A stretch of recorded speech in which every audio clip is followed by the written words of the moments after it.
जारी 2 मा चाहिँ विशेष गरेर अलिकति वर्षामा थियौँ हामी हैन। त्यसले गर्दाखेरि टाइममा कहिलेकाहीँ मौसमले चाहिँ धोका दिन्थ्यो। त्यसले गर्दा अलिकति टाइम बढी लाग्थ्यो हैन।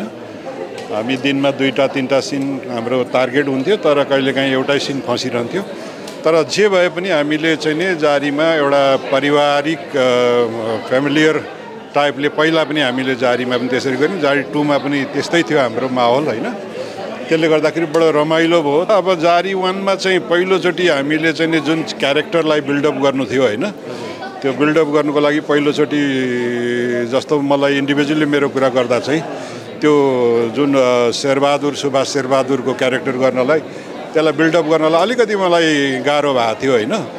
तर अहिले 2 मा चाहिँ के भन्दाखेरि पहिल्यै भइसकेको एउटा चरित्रलाई त्यसलाई कन्टिन्युटी दिनु पर्यो मैले यो पटक। त्यसले गर्दा अलिकति इजी हो हैन। त्यसरी नै एउटा फ्यामिलियर भइसकेको थियौँ। त्यसले गर्दाखेरि जारी 2 मा चाहिँ 1 मा भन्दा अलिकति कम्फर्टेबल भयो हामीलाई चाहिँ काम गर्नु सबैसँग हैन। घुलमिल भइसकेको थियौँ गाउँसँग पनि हैन, अनि हाम्रो मेरो रिलेटिभ क्यारेक्टरहरूसँग हैन। त्यसले गर्दा सजिलो भयो, राम्रो भयो।